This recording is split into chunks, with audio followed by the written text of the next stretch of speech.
Essentials. Here's a list of essential tasks you'll need to complete for your business.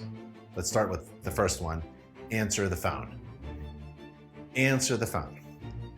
Holy cow, I don't know how many times InterNACHI staff will call a member and the phone rings and rings and no one answers.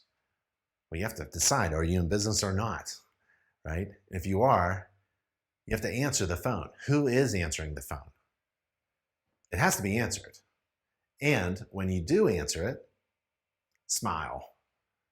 Let's learn a lesson about answering the phone and what to do before you answer it by visiting a section of our free online customer service course titled Smile When You Say That.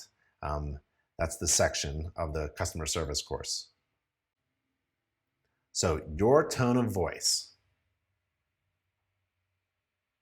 that you use while on the phone is super critical. It conveys your emotions.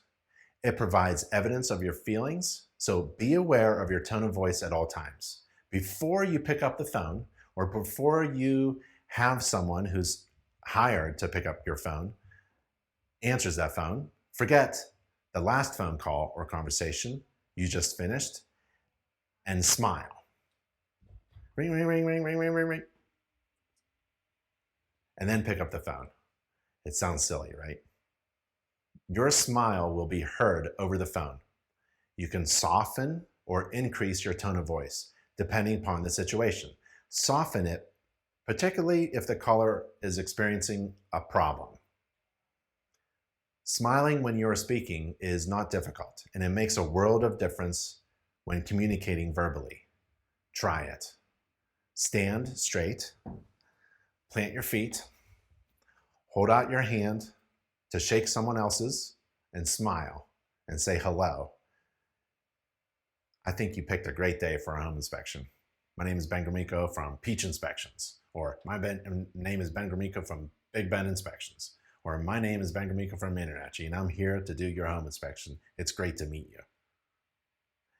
I smiled all the time. I smiled even when I found a major material defect. I smiled. I think that's one of the keys to the success of our inspection business. There was nothing that really bothered me. I didn't come down from the attic and just talk about major things. Oh my gosh, like that. I was always smiling because I knew this home was a dream home for my client and they're going to move in and buy it no matter what I say. They spent so much time getting to this point. There's hardly anything I could say. So yeah, there's a hole in the roof, but the house is $1 million and the patchwork is $500, right? It's a drop of water in the lake. So always smile. A smile is one of the most important aspects of effective communication. It works. It's universal. Try smiling at someone. They'll just smile back.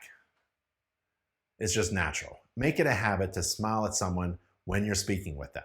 Try smiling before answering the phone. You'll notice a difference in the way you speak to people. And more importantly, they'll hear your smile in your voice and will respond in kind to you. It doesn't matter if you're smiling while face-to-face with someone or smiling over the phone.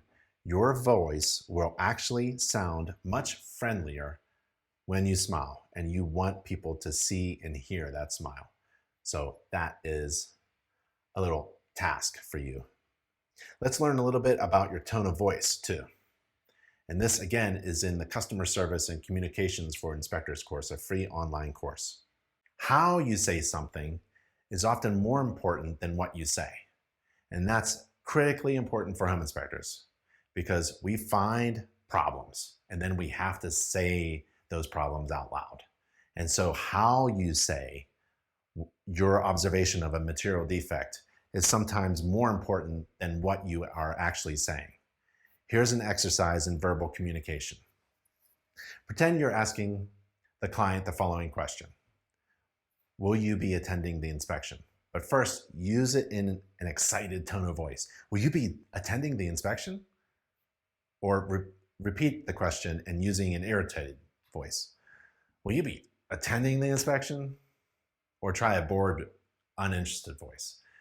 Will you be attending the inspection?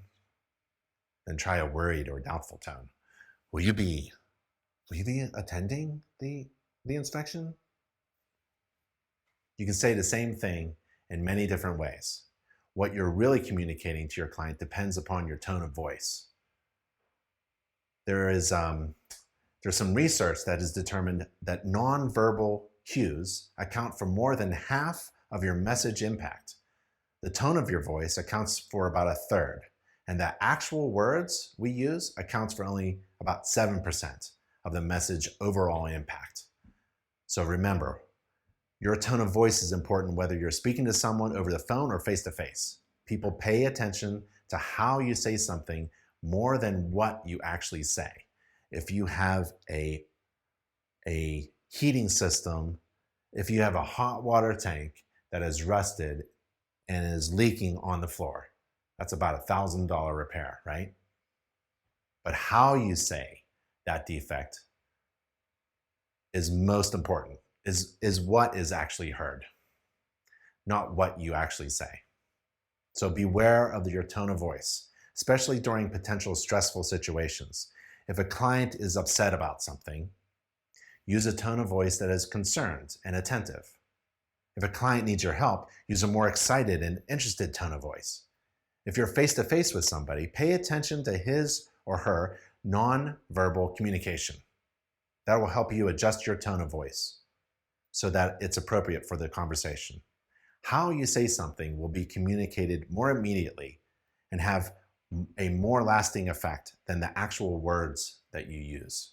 So always be aware of how you are saying something. Now, check out InterNACHI's free online customer service and communications course by clicking the link.